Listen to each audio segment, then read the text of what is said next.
अच्छा तव्हांजो भला इदारो हाणे ॾाढो बदनाम लॻो पियो आहे, उनजे ख़िलाफ़ शयूं एहतिजाज बि हलनि पिया।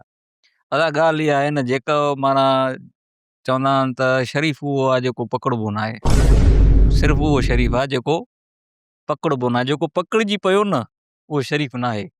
हाणे असां पकड़िजी पिया आहियूं त हाणे असां शरीफ़ न आहियूं। हाणे सॼी दुनिया जेका आहे न उहा शरीफ़ आहे। असां ई माना धाड़ेल आहियूं, असां ई माना करप्ट आहियूं, असां ई सभु कुझु असां आहियूं। बाक़ी ॿिया जेके खाता आहिनि उहे त बाबा सॼो ॾींहुं उन्हनि जे ऑफिसनि में त क़ुर ई तिलावत थी हले पई, हाजी हज ते था वञनि पिया, ॿियो को कम ई कोन्हे को। भाईजान इहे सॼो सिस्टम करप्ट आहे। असां ख़ाली निर्वार थिया आहियूं। इहे सिंध पब्लिक इहे ॿ टे ईअं थोरा आहिनि ई मिड़ी तव्हांजा कुझु साफ़ी दोस्त इहे छोरा अची वेही रहिया गेट जे अॻियां। बाक़ी माना न तुंहिंजो इहो उहो बचियलु आहे। तूं छा थो सम्झी हेल्थ तव्हांजी बचियलु आहे छा? हेल्थ डिपार्टमेंट उते बि खपायो था? मां छो खपाईंदुसि? उते मूं जहिड़ा ॿिया खोड़ वेठा आहिनि छा? अच्छा तुंहिंजी एडमिशन ई न थींदी। जेकर तूं डॉक्टर थियणु चाहीं थो त तूं थींदे या डॉक्टर? तो वटि पैसो न आहे, तूं डॉक्टर थी ॾेखार, केॾो तूं टैलेंटेड हुंजी। अच्छा थी ॾेखार न, छा छा ईअं बसि ईअं वियो था उन खां पोइ तुंहिंजी हे चवंदा हेॾे तुंहिंजे एजुकेशन तालीम सभिनि जो हक़ आहे।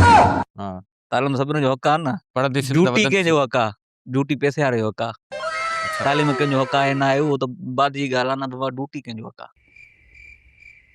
उन खां पोइ वरी चवंदा तुंहिंजो आपाशी निज़ाम जेका आहे माना हले थो पियो जान। हाणे त वरी माना हुननि पैसा ॾेई करे हारी कार्ड ते चवंदा बाबा जेके कणिक नथा पोखनि उन्हनि खां वापसि कयो। अड़े पाणी छॾींदव त कणिक पोखींदा न। उते माना पैसा ॾिना बथन लाइ न भाऊ उहो हले थो पियो।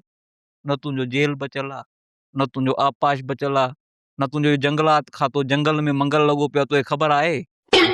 जंगल आहिनि काथे? अरबे रुपया बजट थी वञे पई। इन खे बि छॾे ॾे। तुंहिंजो सकाफ़त आहे सिंध जी, उन सां गॾु वरी अटैच थियल आहे हिकिड़ो डिपार्टमेंट, उनजी तोखे ख़बर ई न हूंदी। उन सां गॾु अटैच जीअं हूंदो आहे न, जीअं हूंदो आहे अटैच बाथरूम कमरे सां गॾु अटैच, उन सां गॾु हिकिड़ो डिपार्टमेंट अटैच थियल आहे जंहिंखे चवनि था त बाबा असां हिस्ट्रीअ ते कमु था कयूं। हाणे हिकिड़ी बिल्डिंग खे चूनू थो करे, सकाफ़त खातो उतां बजट कढे थो ऐं तुंहिंजो माना इहो तारीख़ी माग वारा बि कढनि था। चूनू हिकिड़ी बाल्टी थी आहे, बजट ॿ डिपार्टमेंट कढियो था वञनि, उते केरु कोन थो ॻाल्हाए। उहा तव्हांखे ख़बर ई न, तव्हां ॿार हो। बाक़ी हिते सिंध पब्लिक सर्विस कमीशन हक़ खाॼी आहे, वेठा हो मरो बुख वेठा भला हो। पब्लिक सर्विस कमीशन जा जेके अंदरि अमलदार आहिनि उहे बि तव्हां सां सेटिंग में आहिनि? उहे बि माना मिली भगत में अथव या न असां ॿाहिरां था कयो? हा ॿाहिरि मां ॿाहिरि जेके रेड़ी वारा बीहंदा आहिनि न, चांवर छोला खपाईंदा आहिनि, उन्हनि साइन कराए ऑर्डर कढंदो आहे। माना अंदरि बि सॼी सेटिंग आहे तव्हांजी? अड़े अंदरि साइन थींदो न, अकुल जा अंधा। अंदरि सेटिंग हूंदी त ऑफिसर साइन कंदो न, को ॿाहिरि रेड़ी वारो त साइन न कंदो न। अंदरि सेटिंग हूंदी त कमु थींदो न।